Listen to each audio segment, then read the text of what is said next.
मुझे।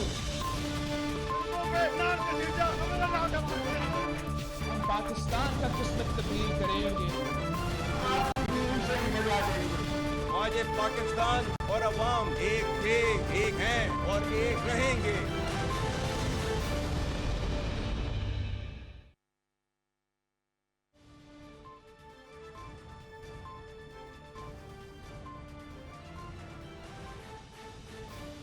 जी अस्सलाम वालेकुम। प्रोग्राम में आज सबसे पहले इस मुद्दे के हवाले से बात करेंगे कि पाकिस्तान तहरीक इंसाफ एक बार फिर पाकिस्तान की सियासत इसी जमात के मरकज़ के इर्द गिर्द घूम रही है। पाकिस्तान तहरीक इंसाफ पाकिस्तान की सियासत का मरकज़ और महवर बन गई है और इस बार सदर मुमलिकत का ऑफिस जिनका ताल्लुक पाकिस्तान तहरीक इंसाफ से है, बावजूद इसके कि सदर का जो ऑफिस होता है वो किसी भी पोलिटिकल एफिलिएशन से बालातर होता है, लेकिन सदर आरिफ अलवी का एक कंडक्ट रहा है और वो उनकी वफादारी अपनी जमात के साथ भी बरकरार रही है, जिसको पाकिस्तान तहरीक इंसाफ कभी अप्रिशिएट करती रही है, कभी सदर आरिफ अलवी पे तनक़ीद भी करती रही है। और पाकिस्तान तहरीक इंसाफ के अलावा दीगर पोलिटिकल पार्टीज़ तो हमेशा ही प्रेसिडेंट आरिफ अलवी को तनक़ीद का निशाना बनाए रखती हैं। लेकिन अब जो लेटेस्ट एपिसोड हुआ है वो हुआ है जी कौमी असम्बली का इजलास बुलवाने के हवाले से, जो कि आइन के मुताबिक इलेक्शन का रिजल्ट मुकम्मल होने के 21 दिन के अंदर अंदर, इलेक्शन के 21 रोज़ के अंदर कौमी असम्बली का इजलास बुलाना लाजिम होता है आइन के आर्टिकल 91 के तहत। लेकिन हाउस भी मुकम्मल होना चाहिए ताकि वज़ीर आज़म का इंतखाब हो सके। अब सदर का मौक़िफ़ ये है कि हाउस नामुकम्मल होगा क्योंकि पाकिस्तान तहरीक इंसाफ जो कि बतौर जमात तो हिस्सा नहीं ले सकी, सुन्नी इत्तेहाद काउंसिल के साथ जो आज़ाद उम्मीदवार थे पाकिस्तान तहरीक इंसाफ के बैक्ड सुन्नी इत्तेहाद काउंसिल में सम हो गए। अभी तक मखसूस नशिस्तें सुन्नी इत्तेहाद काउंसिल को नहीं मिली, जिसकी बुनियाद पे अगर वो मखसूस नशिस्तें मिल जाती हैं तो जो सुन्नी इत्तेहाद काउंसिल प्लस पाकिस्तान तहरीक इंसाफ का प्राइम मिनिस्टर का कैंडिडेट है उसके लिए नंबर्स भी मैटर करते हैं। अब ये एक आइनी बहरान इस वक्त पाकिस्तान में मौजूद है। इलेक्शन के 18 दिन के बाद हुकूमत साजी का अमल आहिस्ता आहिस्ता शुरू हो चुका है। 2 सूबों में तो मुकम्मल आगाज़ हो चुका है। पंजाब से पहली खातून वज़ीर आला मरियम नवाज़, उन्होंने हलफ उठा लिया है और सिंध में मुराद अली शाह तीसरी बार चीफ मिनिस्टर बने हैं, अपनी हैट्रिक मुकम्मल की है। अब ये अमल ज़ाहिर विफाक में भी मुकम्मल होना है, जिसके लिए पहला स्टेप है कि वज़ीर आज़म का इलेक्शन हो सके।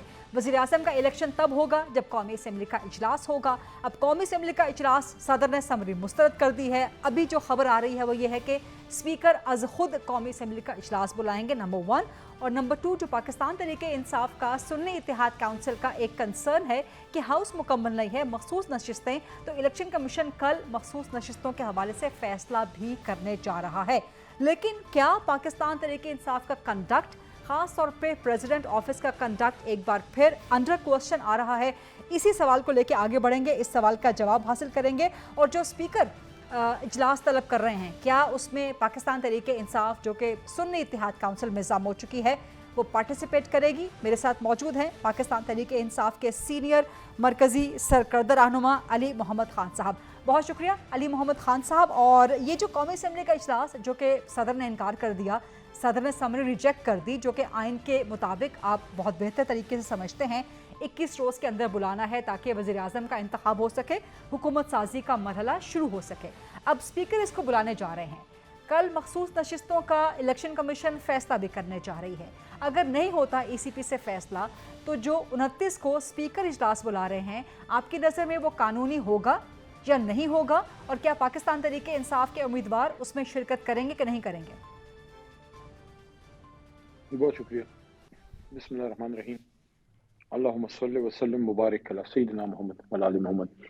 सबसे पहले तो मैं इस आज़म का बिल्कुल बरमला इज़हार करना चाहता हूँ कि तहरीक इंसाफ के जितने लोग पास हुए हैं उनका मुकम्मल इरादा है सूबों में, मरकज़ में, सेनेट में भी हमारे लोग मौजूद हैं कि अपना पार्लिमानी रोल हम अदा करें। ठीक। लेकिन ये जो एक चीज़ आई है सदर मुमलिकत की तरफ से, बिल्कुल ये बात सही है कि 21 दिनों में इजलास होना चाहिए और वो शायद 29 को वो दिन पूरे होते हैं जी। लेकिन जो नुकता सदर मुमलिकत का है वो भी आईनी है कि ख़वातीन जो हमारे मुल्क में पहले ही डिसएनफ्रेंचाइज हैं बहुत सी चीज़ों में, तो अगर पार्लियामेंट में जहां उनको अश्योर किया गया है उनकी रिप्रेजेंटेशन, और ये भी हमारे लिए एक, मैं समझता हूँ कि हमेशा एक सवालिया निशान रहेगा कि हम जमहूरियत की बड़ी बात करते हैं लेकिन इस मुल्क में अगर ख़वातीन को उनका रिजर्व सीट्स के जरिए ही एक हक दिया तो वो भी एक आमिर ने दिया, जिसको दुनिया मुशर्रफ साहब के नाम से जानती है। तो ये भी हमारे लिए एक सवालिया निशान रहेगा कि क्या हमने खवातीन को एम्पावर करने के लिए पार्लियामान ने अपना भरपूर किरदार अदा किया। यहाँ पे सदर मुमलिकत का नुक्ता सिर्फ इतना ही है, खुद आपने उसका इजहार कर दिया कि हाउस कंप्लीट होना चाहिए, इसमें खवातीन की बड़ी तादाद अभी नामुकम्मल है। पाकिस्तान तहरीक इंसाफ के लोग जो इस वक्त बड़े पार्लियामानी ग्रुप की सूरत में मौजूद हैं, आर्जी तौर पे SIC में जो गए हैं, तो हमारा भी राइट है कि हमारे साथ जो खवातीन इन टच हैं, जो हमारे वोटर वर्कर सपोर्टर हैं, सबसे ज्यादा वोट और सीटें लेने वाली जमात का भी हक है कि उनकी खवातीन को तहरीक इंसाफ की रिप्रेजेंटेटिव्स को आने दिया जाए। और मैं समझता हूँ कि इलेक्शन कमीशन इस पे एक अच्छा फैसला करे ताकि ये सिस्टम आगे रोल ओवर। लेकिन कल अगर फैसला नहीं होता, कल अगर लेट्स सपोज अगर हो गया तो बहुत अच्छी बात है, हाइपोथेटिकली स्पीकिंग अगर नहीं होता तो फिर 29 फरवरी का जो इजलास है उसमें पाकिस्तान तहरीक इंसाफ शिरकत करेगी, क्योंकि आपकी सीटें तो पूरी नहीं होंगी, नंबर आपके पूरे नहीं होंगे, कंटेस्ट आप करेंगे। और क्या वो इजलास 29 फरवरी का आपकी नजर में कानूनी होगा, आईनी होगा, जमहूरी पार्लियामानी होगा? देखें, सदर मुमलिकत के पास इख्तियार है, स्पीकर साहब अगर बुलाएंगे तो आईनी तौर पे वो देखना पड़ेगा कि वो क्या सदर मुमलिकत की समरी रिजेक्ट होने के बाद क्या वो आईनी तौर पे बुला सकते हैं। दूसरी तरफ 21 दिन की लिमिट भी है आइन की, लेकिन ये भी मत भूलिए कि आइन की बहुत सी लिमिट्स क्रॉस हो चुकी हैं ऑलरेडी। ये इलेक्शन आज से कोई 8-1 महीने पहले हो जाने चाहिए थे, सूबाई असम्बलियों के इजलास 1 साल पहले हो जाने चाहिए थे। तो आइन को अगर हमने इम्प्लीमेंट करना है, और मैं ये सजेस्ट नहीं कर रहा कि कोई आइन को तोड़े, लेकिन मैं ये कह रहा हूँ कि अगर आइन को हमने इम्प्लीमेंट करना है तो फिर पिक एंड चूज नहीं करना कि जो हमें सूट करता है उसको इम्प्लीमेंट करें, जो दूसरे को सूट करता है उसको इम्प्लीमेंट ना करें। आइन को इन टोटलिटी इम्प्लीमेंट करेंगे। आइन कहता है कि इजलास हो तो फिर हो, लेकिन उसमें जो सुकूम मौजूद है रिजर्व सीट्स का, उसको भी पूरा होना चाहिए, खवातीन की रिप्रेजेंटेशन होनी चाहिए। एक बहुत ही आईनी और जमहूरी नुक्ते पे सदर मुमलिकत ने स्टैंड लिया है, मेरे ख्याल में इसको तो अप्रिशिएट करना चाहिए। बिल्कुल ठीक है, लेकिन क्या पाकिस्तान तहरीक इंसाफ के जो लोग हैं वो शिरकत करेंगे 29 को अगर इजलास स्पीकर खुद कॉल कर लेते हैं तो? देखिए, अगर आईनी तौर पर कोई इजलास कॉल होता है तो मेरे ख्याल में तहरीक इंसाफ की कोर कमेटी इस पे फैसला करेगी, लेकिन मुझे लगता है कि वो फैसला यही करेंगे कि जहां हमने पंजाब में भी अपनी अपीयरेंस दी है और हमारे लोगों ने ओथ लिया है, तो कोई मैदान खाली नहीं छोड़ना चाहिए। मेरा तो हमेशा से ये नुक्ता नजर रहा है कि इस्तीफा देना या मैदान खाली छोड़ना मसले का हल नहीं है, क्योंकि जब आप मैदान खाली छोड़ते हैं फिर तो उनकी जो मर्जी है वो करें। बहुत सी लॉज हमारी गैर मौजूदगी में पिछली असम्बली से ऐसे पास हुए कि हम अगर बड़ी तादाद में होते तो उसको हम पास ना होने देते, लेकिन बहरहाल इस पे आखिरी फैसला हमारी कोर कमेटी करेगी।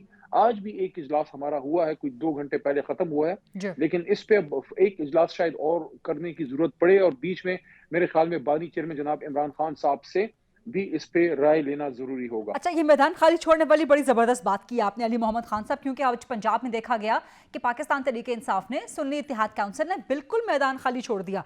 सो मच सो कि मरियम नवाज ने खुद इस ख्वाहिश का इजहार किया कि अगर अपोजिशन यहाँ पे होती, शोर शराबा करती, मुकाबला करती तो मुझे अच्छा लगता। तो ये पंजाब असेंबली में क्या किया आज पाकिस्तान तहरीक इंसाफ का सुन्नी इत्तेहाद काउंसिल ने?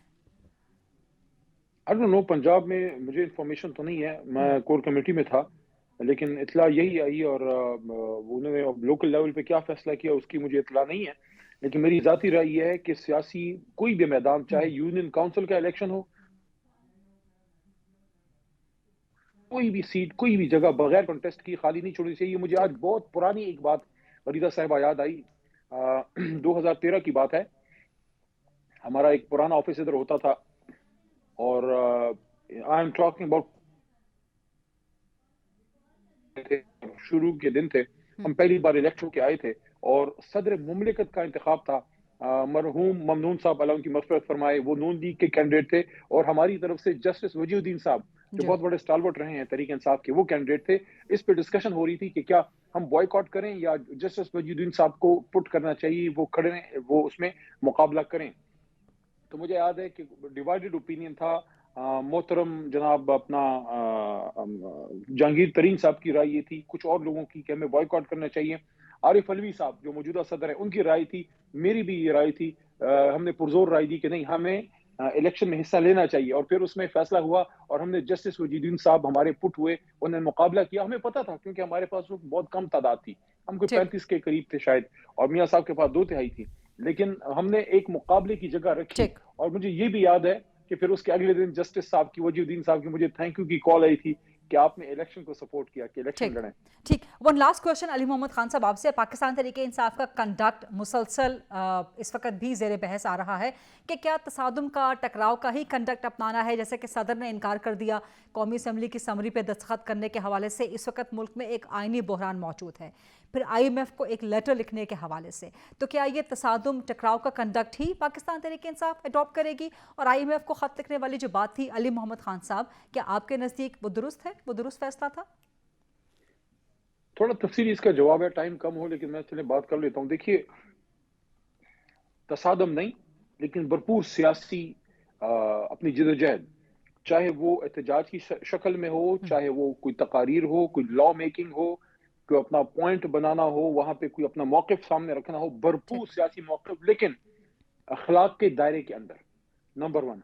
नंबर 2, देखिए, तसादम की जहां तक बात है, मुझे रीसेंट हिस्ट्री में कहने दीजिए विदिन 1 मिनट, 2013 में मियां नवाज शरीफ वजीर आजम पाकिस्तान बनते हैं।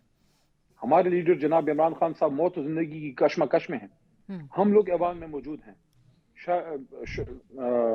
शाह महमूद कुरैशी, आरिफ अलवी साहब, मैं, शफकत महमूद साहब, मुराद सईद, शहरयार खान अफरीदी, हम लोग पहली बार इलेक्ट होके आए।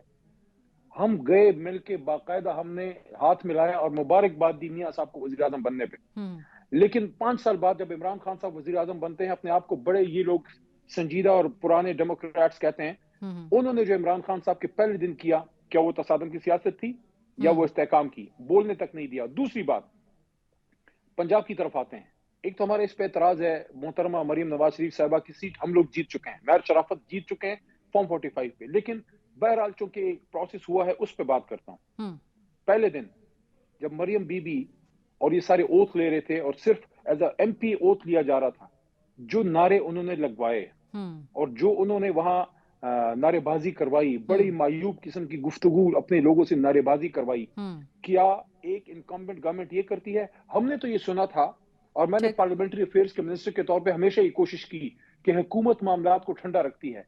जो हुकूमत बना रहे होते हैं वो कहते हैं कि तसादुम ना हो, वो मामलात को चलाते हैं। यहाँ उल्टी गंगा बह रही है कि मरियम बीबी की मौजूदगी में खान साहब के खिलाफ जो नारे लगे, और उनके खिलाफ अगर कोई जाती नारे लगे हैं मरियम बीबी के, अगले दिन मैं उसके भी हक में नहीं हूँ, लेकिन इब्तिदा मरियम बीबी की तरफ से हुई जो नहीं होनी चाहिए थी। आप एक खातून वज़ीर आला हैं, आप नया स्टार्ट ले रही हैं, तो इस तरह से आपने एक तसादम से आपने स्टार्ट लिया। और उससे भी पहले जो आपने वोट को इज्जत दो की बात की थी, उनके वालिद मोहतरम जनाब मियां नवाज शरीफ साहब ने, और फिर मरियम बीबी ने भी इस बात को जलसों में किया।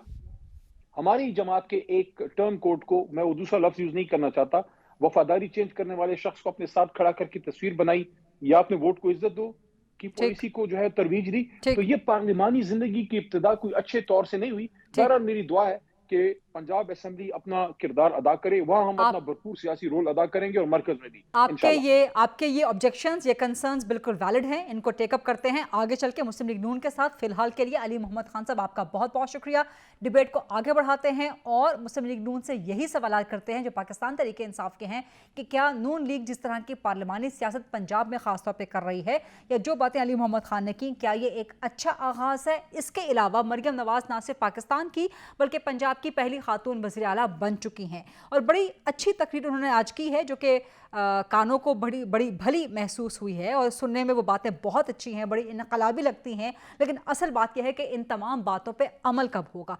वादे दावे तो सभी सियासतदान करते हैं, सभी हुक्मरान करते हैं, असल बात है कि आप डिलीवर करें और आप गवर्नेंस को बेहतर बना सकें। वो मरियम नवाज साहिबा किस तरह से करेंगी, इनके जवाब लेंगे। मेरे साथ मौजूद हैं राना एहसान अफजल साहब, सीनियर रहनुमा है मुस्लिम लीग नून के। राना साहब, आपने सुन लिया होगा अली मोहम्मद खान साहब को, वो ऑब्जेक्शन रेज कर रहे थे, उनके पॉइंट्स बिल्कुल वैलिड थे कि जब इमरान खान बने थे वज़ीर आज़म तो उस वक्त उनको तकरीर तक नहीं करने दी गई थी, तो क्या ये तसादुम की, टकराव की सियासत नहीं थी? आज मरियम नवाज साहिबा बिल्कुल खामोशी के साथ, बड़े पुरअमन तरीके से उन्होंने तकरीर की, लेकिन जब MPs के ओथ लिए जा रहे थे तो जो नारेबाजी की गई इमरान खान के खिलाफ, पाकिस्तान तहरीक इंसाफ के खिलाफ, क्या ये मुनासिब रवैया था?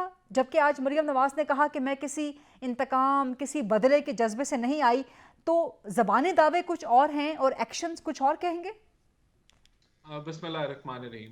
देखिए, मैं उस बहस पर नहीं जाऊंगा कि नारे पहले किसने लगाए, दोनों साइडों से लगे, लेकिन आज जो अहम चीज है कि एक तारीखी दिन है कि पहली पाकिस्तान की एक खातून वजीर आला ने ओथ लिया, और जो उनकी तकरीर थी उसके अंदर बड़ा पॉजिटिव मैसेज था। उन्होंने कहा कि जो अपोजिशन है काश वो यहाँ बैठी होती, जमहूरी अमल का हिस्सा होती और इलेक्शन में भी हिस्सा लेती।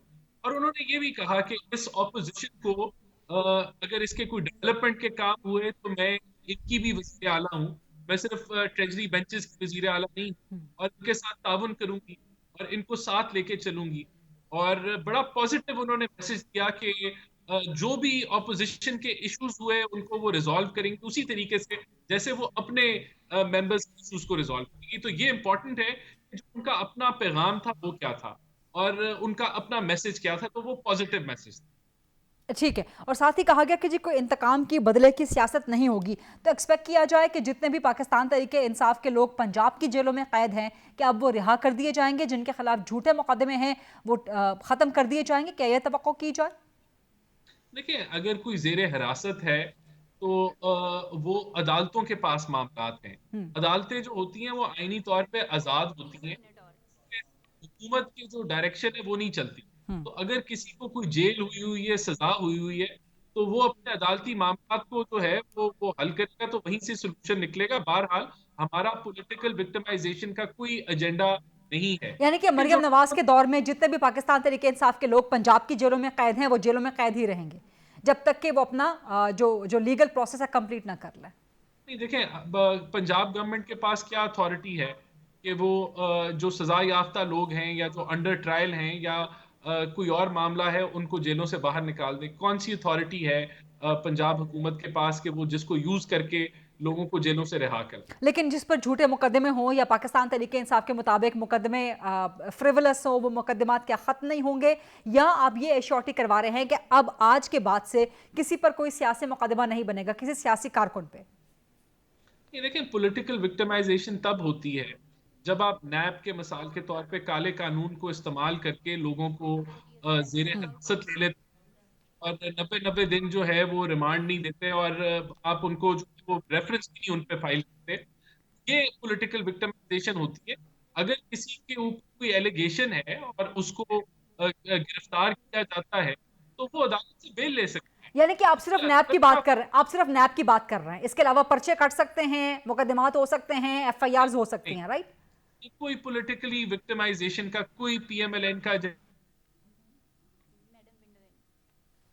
चीज को क्लियर किया है कि हम बदले लेने वालों में नहीं है। उनका एजेंडा तो तालीम है पंजाब की, उसकी अपग्रेडेशन है, हेल्थ है उसकी अपग्रेडेशन है, एम्पावरमेंट है, यूथ के लिए जो है वो मौके पैदा करना है।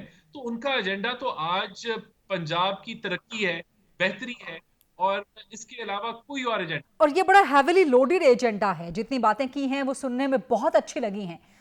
दुआ है कि मरियम नवाज ये सब काम कर सकें, बट सुनने में तो बहुत अच्छे लगते हैं, करने में बहुत पहाड़ जैसे हैं। तो ये करके भी दिखाएंगी मरियम नवाज?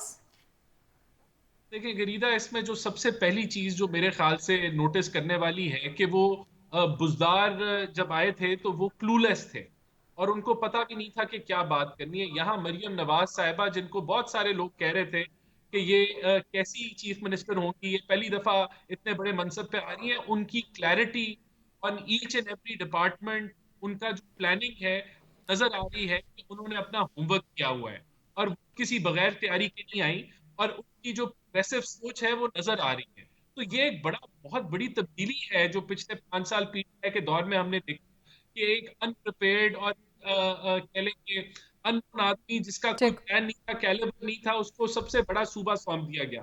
तो यहाँ मरियम नवाज साहिबा जो कि एक अगली जनरेशन ऑफ पॉलिटिशियंस में से है, वो आपको नजर आ रहा है कि वो कितनी तैयार है और कितनी पैशनेट है कि वो पंजाब को आगे लेके बढ़े। तो मैं समझता हूँ ये बड़ा एक पॉजिटिव चेंज है। ठीक है, बहुत बहुत शुक्रिया राना एहसान अफजल साहब। और ये भी देखना पड़ेगा और ज़ाहिर है मीडिया की और आवाम की भरपूर कड़ी नजर रहेगी पंजाब के खासतौर पर परफॉर्मेंस पे। मरियम नवाज ने जितने वादे जितने दावे किए हैं कितने पूरे होते हैं, किस तरह से और कितने जल्द पूरे होते हैं। प्रोग्राम में एक छोटी सी ब्रेक के बाद जब वापस आएंगे तो सिंध में भी मुराद अली शाह हैट्रिक मुकम्मल कर चुके हैं, तीसरी बार वज़ीर आला मुंतखब हुए हैं, इस पर ज़रा बात करेंगे। और जो सदर ने इजलास नहीं बुलाया कौमी असम्बली का, स्पीकर ने बुला लिया है, इस इजलास के हवाले से कुछ मज़ीद डिबेट आगे जनरेट करेंगे after short break. Stay with us जी, welcome back after the break. सदर ने कौमी असम्बली का इजलास बुलाने से इनकार कर दिया है, तो स्पीकर कौमी असम्बली जो कि पीपल्स पार्टी से ताल्लुक़ रखते हैं वो अब कौमी असम्बली का इजलास बुलाना चाह रहे हैं और ख़बर यह है कि 29 फरवरी को ये कौमी असम्बली का इजलास बुलवा लिया जाएगा। क्या ये इजलास कानूनी होगा या नहीं होगा, इस हवाले से बात करेंगे। प्लस सिंध में मुराद अली शाह हैट्रिक, तीसरी बार चीफ मिनिस्टर इलेक्ट हो गए हैं। क्या डिलीवर करेंगे वो कराची समेत सिंध के अवाम को? कराची जहाँ पे एक बड़ा मैंडेट MQM के हाथ में आया है, क्या मुराद अली शाह सिंध में कराची के भी वज़ीर आला बनेंगे? इसी पर बात करेंगे। पाकिस्तान पीपल्स पार्टी की सीनियर मरकज़ी सरकर्दा रहनुमा वाइस प्रेसिडेंट हैं अपनी पार्टी की, सेंटर शेर रहमान साहबा, वो मुझे ज्वाइन कर रही हैं। बहुत शुक्रिया सेंटर शेर रहमान साहबा प्रोग्राम में वक्त देने के लिए। एक तो सेनेट का हाफ ऑफ द सेनेट का इलेक्शन भी होना है, इसके लिए असम्बलीज़ का इन प्रेजेंस होना बहुत लाजमी है।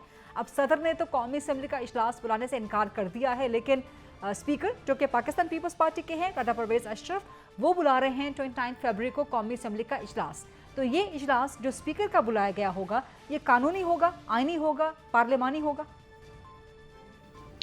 जी, जो इजलास उन्होंने ये इस वक्त इजलास की कानूनी या गैर कानूनी हैसियत पर कोई सवाल नहीं है। सवाल कानून का फाइनल है जी। आर्टिकल 91 में 91 यानी शिक 2, उसमें वाज़ेह तौर पर लिखा हुआ है कि कोई गुंजाइश नहीं है कि इलेक्शन के बाद 21 दिन में पूरी तरह ये होना है इजलास नेशनल असेंबली का।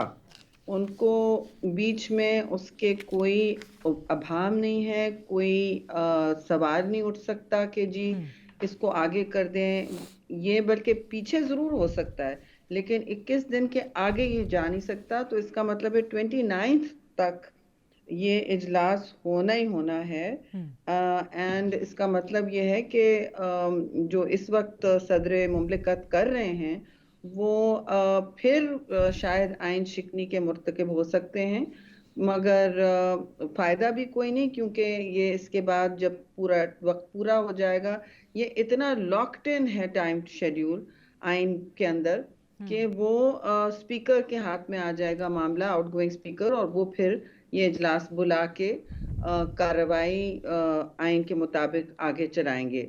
जो इस वक्त बात की जा रही है कि जी हाउस कंप्लीट नहीं है और सुन्नी इत्तेहाद के विमेन और माइनॉरिटी सीटों का मामला, देखिए विमेन और माइनॉरिटीज़ तो हम सब के लिए मोहतरम हैं, ख़ासतौर से पीपल्स पार्टी के लिए, लेकिन इसका मतलब ये नहीं है कि आप टाइम पर आपको इजलास, आपको चीज़ें सबमिट करनी होती हैं। अगर हमने कभी देर सवेर की, हम भाग भाग के कर रहे होते हैं कि इलेक्शन कमीशन को हर चीज़ टाइम पे मिल जाए, और कभी ऊंच नीच हुई है तो हमने फौरी तौर पर उसका विद इन डेडलाइन इजाला किया है। जी, ये करना पड़ता है, इसमें कोई नेगोशिएबिलिटी नहीं होती है। तो अब ये पता नहीं ये कहाँ से लचक ढूंढ रहे हैं, और ये फैसले भी इलेक्शन कमीशन करेगा, तो इनके हाथ में तो ये नहीं है। और ये जाते जाते अलवी साहब क्यों अपने ओहदे को मुतनाज़ा कर रहे हैं और क्यों अपने आप को और कंट्रोवर्शियल बना रहे हैं?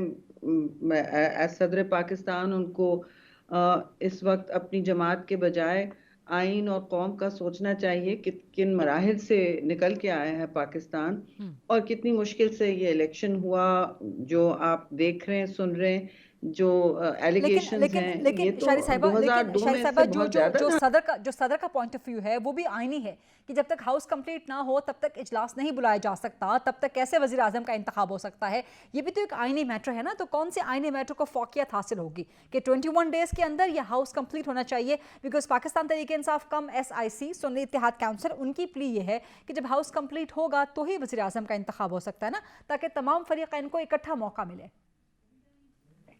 जी बिल्कुल, हाउस ज़रूर कंप्लीट हो। मैं आपसे कोई वो नहीं कर रही हूँ इससे कि अदम इत्तेफाक की कैफियत नहीं है। हमने तो नहीं कहा कि आप हाउस कंप्लीट ना करें, लेकिन जहाँ एक चीज़ आपके सामने है, आप उससे भी इन्हिराफ नहीं कर सकते। यानी आप इस हकीकत से मुनहरिफ नहीं हो सकते कि 21 दिन में हाउस में इलेक्शन होना है। बेशक हाउस कंप्लीट हो, लेकिन वो 160 बल्कि 21 दिन के बाद तो अगर प्राइम मिनिस्टर 169 ना दिखा सके, अपनी मेजॉरिटी ना दिखा चुके, तो दूसरे पोल पर जाती है बात। मतलब उसके पीछे जो है उन पे इलेक्शन शुरू हो जाता है।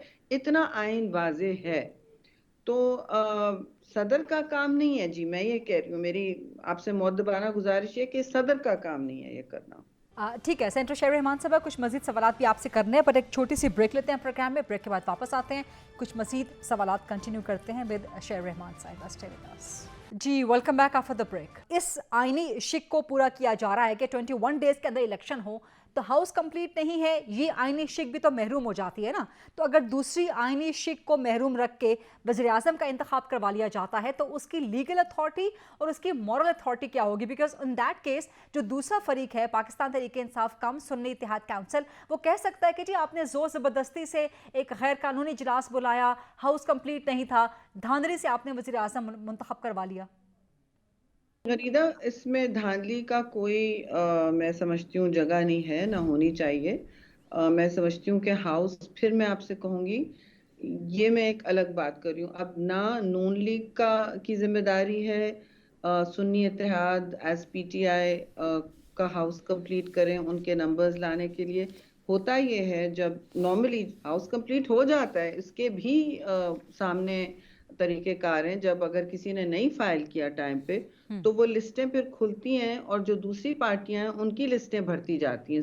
समझा? अगर हमने 20 की लिस्ट मसलन फाइल की है औरतों की, ठीक है, और उसमें 10 हमारे कोटे में आए हैं, अगर किसी और ये माजी में बहुत दफा हो चुका है, किसी और के पूरे नहीं पड़े, तो वो हाउस कंप्लीट ऑटोमेटिकली हो जाता है, वो लिस्टें पूरी होने शुरू हो जाती हैं, दूसरों के फिर मेंबर्स आ जाते हैं। तो ये कहना कि जी हम लफाजी पर या आपकी जो बस बयानियां बनाएंगे, गवर्नेंस नहीं करेंगे, अपने पेपर्स नहीं फाइल करेंगे, बस बयानिए पे के चलेंगे, तो इस तरह तो नहीं चलता ना। हम भी कभी बयानिए पे सिर्फ नहीं चलाते, we have to file the papers. तो ये अब उनका इलेक्शन कमीशन का फैसला होगा कि हाउस किस तरह हाउस कंप्लीट होगा, हाउस तो होगा, लेकिन किसकी सीटें आएंगी, ये इलेक्शन कमीशन का फैसला है कि सुन्नी तहरीक ने टाइम पर अपनी लिस्टों पर का नाम डाले, उन्होंने डाले या ना डाले, उसमें इजाफा जरूर कर सकते हैं eventually, I think, I don't know. हमने ये क्योंकि हमने इस तरह काम किए नहीं है, हम ठोक बजा के मतलब हफ्तों इस पर हम पूरा अलग अलग लोग बैठे होते हैं, सेक्रेटरी जनरल हम लोग बैठे होते हैं दफातर में, सर्दी में बैठे थे हम लोग कि ये ना हो जाए, ये ना हो जाए, वी हैव टू फाइल, नहीं तो इलेक्शन कमीशन हमें खरी खरी सुना देगा जी। तो इसमें इन्होंने जो भी किया है, ये तो आप उनसे सवाल पूछें कि इन्होंने फाइल की हैं लिस्टें कि नहीं, जिनके साथ जम हुई है इनकी पार्टी। देखिए इस वक्त सुन्नी इत्तेहाद है ना, तो सुन्नी इत्तेहाद ने अगर नहीं फाइल की है लिस्ट, तो फिर वो इसमें इजाफा कहाँ से होगा? एकदम नई लिस्टें तो नहीं फाइल होंगी, आई डोंट थिंक सो। तो फिर जो हाउस कंप्लीट होगा, जैसे होता रहा है माजी में, अगर किसी की फाइल नहीं आई है या कोई गड़बड़ है, तो वो दूसरी पार्टियों में डिस्ट्रीब्यूट हो जाता है रेशो की तरह, हाउस कंप्लीट होगा जी। दिस इज माय अंडरस्टैंडिंग, आप खुद चेक कर लें। पर ये सदर का काम नहीं है कि वो हाउस कंप्लीट करें, सदर का काम है अपनी जिम्मेदारियां पूरी करें और बार बार अपनी जमात के नाम पर आइन शिकनी के मुर्तकब ना हो। राइट सेंटर चाहिए साहब, वन लास्ट क्वेश्चन सिंध के हवाले से, बल्कि उससे पहले आज पाकिस्तान में पहली बार और पंजाब में पहली बार एक खातून वज़ीर आला ने अपना हलफ उठा लिया। पाकिस्तान पीपल्स पार्टी हमेशा से ख़वातीन की शमूलियत की सियासत में हर शोबे में बहुत हामी रही है, सो मच सो कि पाकिस्तान की first female prime minister belongs to Pakistan Peoples Party. तो मरियम नवाज़ के लिए आपकी ख़ास तौर पर या पीपल्स पार्टी की किस तरह से तवक्कुआत हैं, या आप उनके साथ मिलकर कैसे आगे बढ़ना चाहते हैं? Plus Murad Ali Shah hat trick, third time chief minister Sindh, लेकिन कराची में एक बड़ा मैंडेट, बड़ी प्रेजेंस MQM की, तो सिंध के अंदर कराची के भी मुराद अली शाह जो है वो वज़ीर आला बन के सामने आएंगे। देखिए हम हमेशा, बिल्कुल आपने सही कहा, हम हमेशा सपोर्ट करते हैं ख़वातीन की नशिस्तों को, एम्पावरमेंट को, आला ओहदों में, और उससे दूसरी ख़वातीन को में भी हौसला अफजाई होती है कि वो सामने आए और सियासत जैसे मुश्किल फोरम्स में अपने आप को सामने लाएं और मतलब मुकाबलों में आए, चाहे वो तकारीर करने का मुकाबला हो, चाहे वो इलेक्शन का हो, चाहे कोई भी कमिटी जो भी हो, एग्जीक्यूटिव मुकाबला। तो देखिए मैं नहीं, और सियासत और जमहूरियत का हुस्न होता है कि एक सूबा जो काम कर रहा है, दूसरा सूबा कोई और चीज़ बेहतर कर रहा है, तो दूसरा सूबा क्या है, उनके पास, पंजाब के पास वसी तर वसाइल हैं जी, और ये सबको मालूम है। तो इंशाल्लाह उनकी कारकर्दगी, I mean we wish her very well, और हमने मुबारकबादी भी दी है उनको, ठीक। और हमारे वोटों से सब कुछ हुआ है। जहाँ तक सिंध की बात है, वहाँ कारकर्दगी पे ही पूरी हुकूमत को रिटर्न किया गया है बड़ी कॉन्फिडेंस के साथ। राइट। और जाहिर है वहाँ भी जो हमारे मंशूर के में वादे किए गए हैं वो ज़्यादा सीरियसली लिए जाएंगे। जी, बहुत बहुत शुक्रिया प्रोग्राम में आज वक्त देने के लिए। ये था आज का प्रोग्राम, देखने का शुक्रिया। आई सी यू इंशाल्लाह tomorrow at 8 o'clock on GTV। अल्लाह हाफिज़।